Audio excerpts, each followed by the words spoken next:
नमस्कार दोस्तों, मैं हूं एस के शर्मा और आप देख रहे हैं मेरा YouTube channel learn to do coding, जिसमें मैं आपको प्रोग्रामिंग लैंग्वेज सी सिखा रहा हूं और आज है इसका लेक्चर 4। आज का टॉपिक है character set, comments, keywords and identifiers.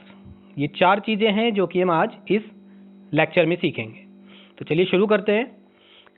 सबसे पहले यहाँ पर मैं एक सिंपल सी आपको बात बताना चाहता हूँ कि आप लैंग्वेज में स्टेप बाय स्टेप क्या क्या सीखेंगे और क्यों सीखेंगे।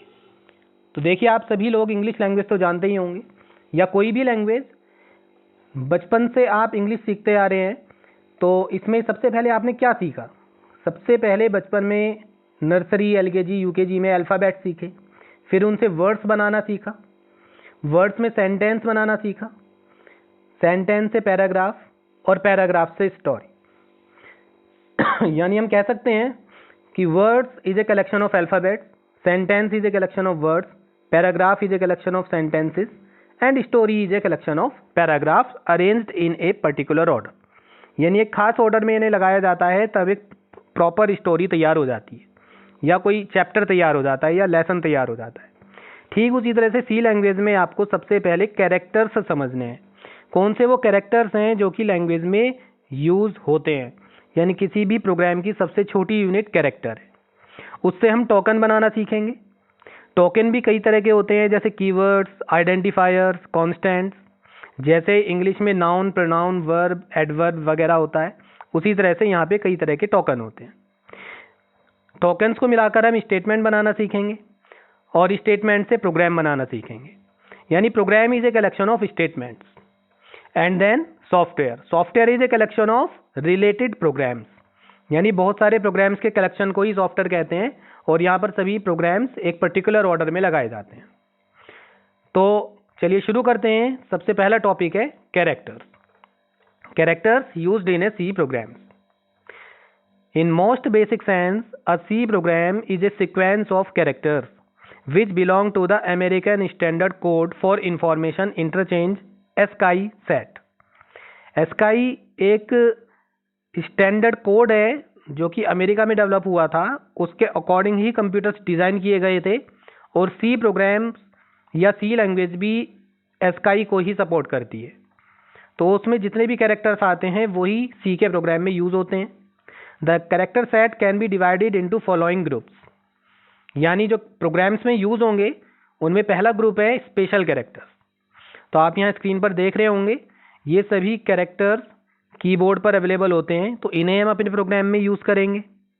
अल्फ़ाबेट्स 26 अपर केस में, 26 लोअर केस में, डिजिट्स 0 to 9 10 तरह की डिजिट होती हैं, और इसके अलावा कुछ वाइट स्पेस कैरेक्टर होते हैं।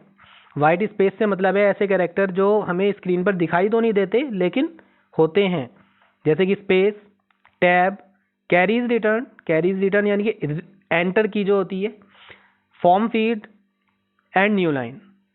तो ये भी कुछ स्पेशल कैरेक्टर होते हैं, इनके बारे में हम आगे समझ लेंगे कि इन्हें कैसे यूज़ किया जाता है। बाकी यही वो कैरेक्टर्स हैं जो कि यूज़ होते हैं। इन शॉर्ट आप इतना समझ लीजिए, जितनी भी कीबोर्ड पर कीज़ होती हैं वही सी के प्रोग्राम बनाने में यूज़ होती हैं। तो हमें इनको एक एक करके रटने की ज़रूरत नहीं है, क्योंकि सब कीबोर्ड पर अवेलेबल हैं। तो चलिए आगे चलते हैं। एक चीज़ और, not that the compiler ignores the white space characters. इस सेंटेंस का मीनिंग ये है कि जब आप सी के प्रोग्राम लिखेंगे तो 2 वर्ड्स के बीच में अगर आप वाइट स्पेस लेते हैं तो और प्रोग्राम को आप रन करते हैं, तो सी का कंपाइलर उन वाइट स्पेस कैरेक्टर को इग्नोर कर देता है। यानी अगर 2 टोकन्स के बीच में आपने एक से ज़्यादा स्पेस ले लिए तो वो उन्हें एक ही स्पेस मानेगा, या बस एक सेपरेटर समझेगा। यानी कि वो वाइट स्पेस कैरेक्टर्स को मोस्टली इग्नोर कर देता है। तो अगर वाइट स्पेस से रिलेटेड हमें कोई प्रोग्रामिंग करनी है तो कैसे करेंगे, इसके बारे में मैं आपको अगले लेक्चर में बताऊंगा। फिलहाल हम अगले टॉपिक पे चलते हैं, जिसका नाम है comments. Comment about the programme should be enclosed with in /* and *//। 2 तरह के होते हैं कीबोर्ड पर। ये // है, इसके अलावा एक बैकस्लैश भी होता है। तो हमें यहाँ पर // यूज़ करना है। अगर हमें कुछ भी कमेंट देनी है प्रोग्राम में, तो फिर हम इन दोनों के बीच में दे सकते हैं। Between these pair of characters also called delimiters, इन्हें हम डेलीमीटर भी कह सकते हैं। Any characters may be included in either upper case और लोअर केस। इट मीन्स जो आपका मन करे वो आप कमेंट लिख सकते हो, कोई प्रॉब्लम नहीं है। ज़्यादातर हम किस तरह की कमेंट लिखते हैं, जैसे हम किस चीज़ का प्रोग्राम बना रहे हैं, सपोज आप प्राइम नंबर का प्रोग्राम बना रहे हैं तो आप लिख सकते हैं program to check a number is prime और नॉट, या फिर किसने प्रोग्राम को डेवलप किया है, किस डेट में डेवलप किया है, किस सॉफ्टवेयर कंपनी में प्रोग्राम डेवलप किया जा रहा है। इस तरह की बातें आप मोस्टली कमेंट्स में लिखते हैं। Comments can also be given with double forward slash, यानी 2 फॉरवर्ड स्लैश इकट्ठा एक साथ लगाकर भी आप कमेंट दे सकते हैं। जैसे कि यहाँ पर एक एग्जाम्पल है, यहाँ पे लिखा हुआ है प्रोग्राम 1, तो देखिए कमेंट के आगे आप जो चाहे वो लिख सकते हो, लेकिन सी का कंपाइलर कभी भी ये चेक नहीं करेगा कि जो आपने लिखा है वो सही है गलत है। आप उसमें स्पेलिंग मिस्टेक कर देते हो, कोई प्रॉब्लम नहीं है, क्योंकि कमेंट को कंपाइलर इग्नोर कर देता है, यानी कि कमेंट में जो भी लिखा जाता है उसे कभी भी रीड नहीं करता है, आप जो चाहे लिख सकते हो। All the text given after the forward slash will be treated as the comment. Comments can not be nested, for example, यानी कि इन्हें नेस्टेड नहीं किया जा सकता, एक कमेंट के अंदर दूसरी कमेंट इंक्लूड नहीं की जा सकती। जैसे आप यहाँ देख रहे हैं स्लैश स्टार और दोबारा कैलकुलेशन के बाद दोबारा स्लैश स्टार आ गया, यानी एक और मल्टी लाइन कमेंट हमने स्टार्ट कर दिया, फिर इसे क्लोज कर रहे हैं, फिर दोबारा क्लोज कर रहे हैं, तो ये गलत है, एरर आ जाएगी इस तरह से। Any number of comments can be given at any place in the program, यानी कि आप जितनी चाहे उतनी कमेंट दे सकते हो, कोई लिमिट नहीं है। The comment is a non executable statement, अभी मैं ऊपर समझा ही रहा था आपको, कमेंट एक नॉन एग्जीक्यूटेबल स्टेटमेंट है, यानी एक बार कंपाइलर ने देख लिया कि डबल फॉरवर्ड स्लैश है या फिर स्लैश स्टार है, तो उसके बाद जो भी है वो कमेंट है, तो वो उसे कभी भी एग्जीक्यूट नहीं करता है। A comment can be split over more than one line, जो डबल फॉरवर्ड स्लैश है ये एक सिंगल लाइन कमेंट है, एक ही लाइन में लिख पाओगे, दूसरी लाइन में लिखना है तो दोबारा फॉरवर्ड स्लैश यूज़ करना होगा। जबकि जो मैंने स्लैश स्टार और स्टार स्लैश डेलीमीटर्स बताए हैं, इन्हें आप एक से ज़्यादा लाइंस में भी यूज़ कर सकते हो, यानी आप मोर देन वन लाइन में भी कमेंट लिख सकते हो। तो ये था कमेंट। अब आगे चलते हैं, अगला टॉपिक है सी कीवर्ड्स। चलिए कीवर्ड के बारे में डिस्कस करने से पहले हम यहाँ पर जो कमेंट्स है, कमेंट से रिलेटेड थोड़ा सा मैं आपको सी में यूज़ करके दिखा देता हूँ। आप इस तरह से कमेंट दे सकते हैं, जैसे मैं लिख रहा हूँ प्रोग्राम टू ऐड 2 नंबर, और मुझसे सपोज मिस्टेक्स भी हो जाती हैं तो कंप्यूटर इसे चेक नहीं करेगा। और देखिए मैं आपको ऑल्ट F9 करके दिखा देता हूँ, मैंने कंपाइल कर दिया है प्रोग्राम को, कंपाइल स्टेटस लाइन से 7 और एरर्स दिखा रहा है 0। इट मीन्स इसमें कोई एरर नहीं है। यदि आप एक से ज़्यादा लाइन में कमेंट देना चाह रहे हैं तो स्लैश स्टार में दे सकते हैं।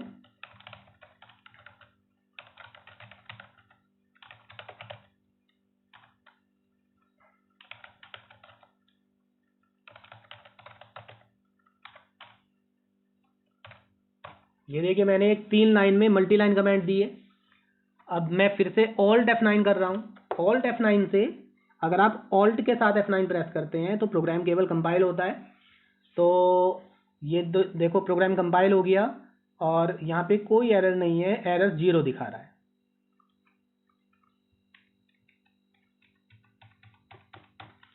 तो आपको समझ में आ गया होगा।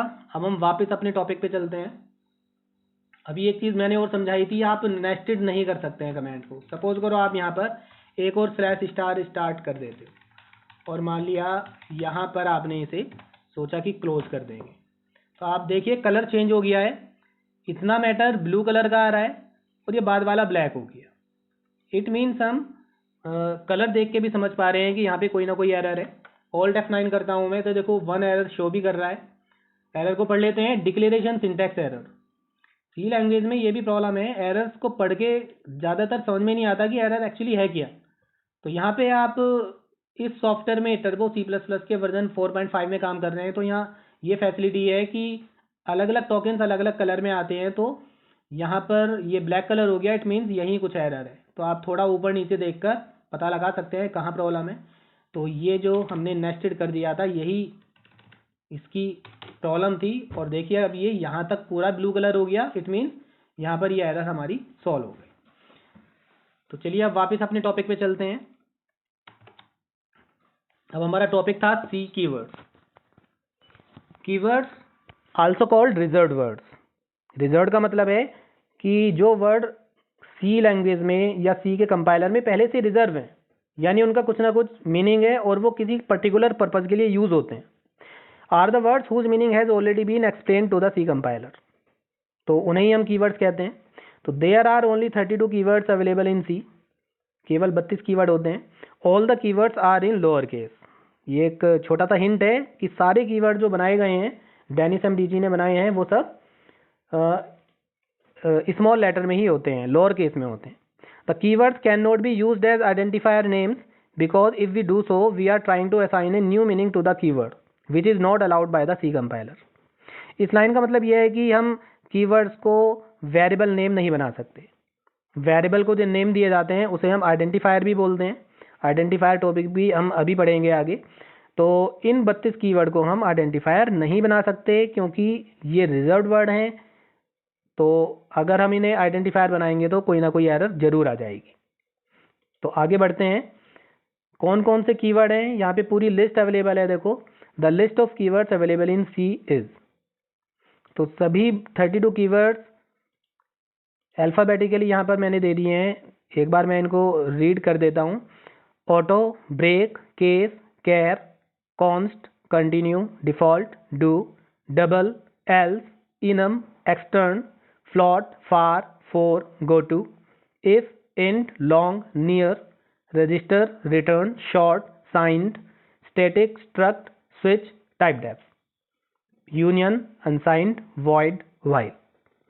देखो, सी लैंग्वेज में जो भी कुछ आप मेरे इन लेक्चर्स के द्वारा सीख रहे हैं, तो उसमें जैसे जैसे लेक्चर्स आप देखते जाएंगे, समझते जाएंगे, तो इन कीवर्ड्स का, सभी कीवर्ड्स का यूज़ आपको समझ में आता रहेगा। जैसे इफ़ आपने सुना होगा, इफ़ स्टेटमेंट, फॉर लूप, इसी तरह से रिटर्न सुना होगा, रिटर्न ए वैल्यू, ब्रेक स्टेटमेंट। अगर नहीं सुना है तो कोई बात नहीं, आगे धीरे धीरे आप इन सभी वर्ड्स को सीख जाएंगे। तो आगे बढ़ते हैं। अगला टॉपिक है नेम्स या identifiers. Names also called identifier और words are used to refer the variables, arrays, structures, unions, functions etcetera in the program. यानी सी में जो भी हम वेरिएबल बनाएंगे या एरे बनाएंगे, स्ट्रक्चर, यूनियन, फंक्शन, ये सब चीज़ें बनाएंगे, तो उन्हें कोई ना कोई नाम देना होगा। तो जो भी नाम हम सेलेक्ट करते हैं उसे ही हम बोलते हैं identifier. A C identifier consists of a sequence of alphanumeric characters। यानी सी लैंग्वेज में जब भी कोई आइडेंटिफायर बनाया जाता है या कोई नेम दिया जाता है तो उसमें अल्फ़ाबेट्स और न्यूमेरिक डिजिट्स यूज़ होती हैं। अल्फ़ान्यूमेरिक कैरेक्टर्स हम बोल सकते हैं। तो उन्हें यूज़ किया जाता है, उन्हीं की हेल्प से आइडेंटिफायर बनते हैं, यानी कि स्पेशल कैरेक्टर इसमें यूज़ नहीं होते। The following restrictions apply in defining N identifier. यानी कुछ रेस्ट्रिक्शन है, कुछ रूल्स हैं जो हमें फॉलो करने पड़ते हैं, उन्हें वन बाय वन देख लेते हैं। ये बहुत इंपॉर्टेंट टॉपिक है। जब भी मैं स्टूडेंट्स को पढ़ाता हूँ, ये रूल ना पता होने की वजह से स्टूडेंट्स बहुत एरर करते हैं। यदि ये रूल्स याद हो जाएं तो आइडेंटिफायर नेम डिसाइड करते वक्त जो एरर्स आती हैं वो आनी बंद हो जाएंगी। तो देखिए, सबसे पहला रूल है, आइडेंटिफायर में consist of alphabets both upper case and, ये मिसप्रिंट हो गया, ये है lower case, digits and underscore. यानी अपर केस में, लोअर केस में डिजिट्स और अंडरस्कोर। अंडरस्कोर ही एक अकेला ऐसा स्पेशल कैरेक्टर है जो आइडेंटिफायर में यूज़ होता है। तो कुल मिलाकर अगर देखा जाए, अपर केस हो गए 26, लोअर केस हो गए 26, 52, डिजिट्स हो गई 10, 62 और एक अंडरस्कोर 63। यानी केवल 63 कैरेक्टर्स ही आइडेंटिफायर्स में यूज़ होते हैं। No other special character is permitted. Underscore के अलावा कोई और स्पेशल कैरेक्टर यूज़ नहीं करना है। नो कोमाज और blanks are allowed within an identifier. Identifier के अंदर ब्लैंक यानी कि स्पेसेस या कोमा यूज़ नहीं कर सकते हैं। The keywords can not be used as identifier names. अभी पीछे हमने कीवर्ड का टॉपिक पढ़ा था, वहाँ भी ये लाइन आई थी कि हम कीवर्ड्स को आइडेंटिफायर नहीं बना सकते। कितने कीवर्ड होते हैं? 32 कीवर्ड होते हैं, उन्हें हम यूज़ नहीं कर पाएंगे।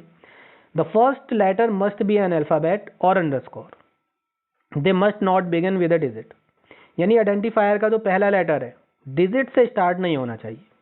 अपर या लोअर केस से हो सकता है स्टार्ट, अंडरस्कोर से हो सकता है। The first 32 characters are significant by default. This length can be changed anywhere between 1 to 32। यानी आप 32 कैरेक्टर्स तक का आइडेंटिफायर ले सकते हो।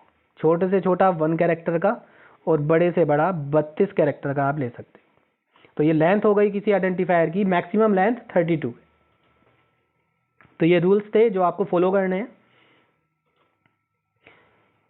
नॉट, अब यहाँ पे कुछ एग्जाम्पल देख लेते हैं। Note that C is a case sensitive language. एक और रूल है कि केस सेंसिटिव है। That is upper case and lower case alphabets are different for C. For example NUM and NUM are 2 different identifiers for C language. यहाँ देखो दोनों identifier जो red colour में आप देख रहे हैं उनकी स्पेलिंग सेम है, लेकिन फर्स्ट वाले में N कैपिटल है, दूसरे में N स्मॉल है। तो यहाँ पर दोनों वर्ड अलग अलग माने जाएंगे, दोनों आइडेंटिफायर अलग माने जाएंगे सी लैंग्वेज में, क्योंकि उनका केस अलग है। ये दो अलग अलग आइडेंटिफायर हैं। So keep in mind the case sensitivity of C while defining identifier. C is a case sensitive language, इस चीज़ का ध्यान रखना है। Here are some valid identifiers for your kind reference. यहाँ मैं कुछ आइडेंटिफायर दे रहा हूँ, ये सभी बिल्कुल वैलिड है, इन्हें देखिए। जैसे पहला है मैक्स, यहाँ टोटल तीनों ही कैरेक्टर कैपिटल लेटर में है, कोई प्रॉब्लम नहीं है। दूसरा है date underscore of underscore birth underscore CH के, तो यहाँ भी अल्फ़ाबेट्स और अंडरस्कोर यूज़ हो रहा है, ये भी सही है। डे टेम्परेचर, इसमें बीच में T कैपिटल है, बाकी सब स्मॉल लेटर्स हैं, तो कोई प्रॉब्लम नहीं है, ये भी ठीक है। माई क्लास में M और C अपर केस में है, बाकी स्मॉल लेटर में है, लेकिन मैंने कोई स्पेस वगैरह नहीं लिया बीच में, ये भी वैलिड है। NUM1 अल्फ़ाबेट से स्टार्ट है, डिजिट है लेकिन बाद में है, तो ये भी ठीक है, डिजिट भी अलाउड होती है। मोटरसाइकिल, इसमें M और C कैपिटल है, स्पेस नहीं है बीच में, तो ये भी वैलिड है। पिछले स्लाइड में जो मैंने आपको रूल्स शो किए थे उसके अकॉर्डिंग ये आइडेंटिफायर दिए गए हैं। SUM सम, ये भी ठीक है। प्रिंसिपल अंडरस्कोर अमाउंट PI, तो ये सब कुछ वैलिड आइडेंटिफायर थे। तो चलिए मैं आपको एक बार सी लैंग्वेज में दिखा देता हूँ।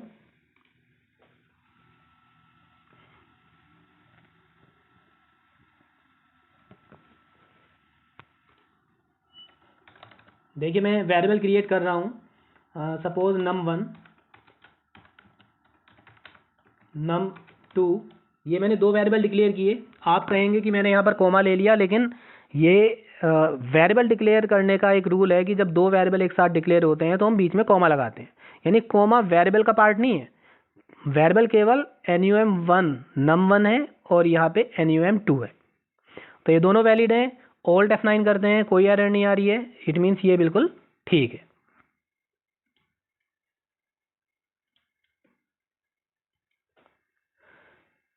तो चलिए वापस अपनी स्लाइड पे आ जाते हैं। यहाँ पर मैंने आपके लिए एक एक्सरसाइज 1 डिज़ाइन की है, इसे आप देखें। Here are some invalid identifier, what is the reason.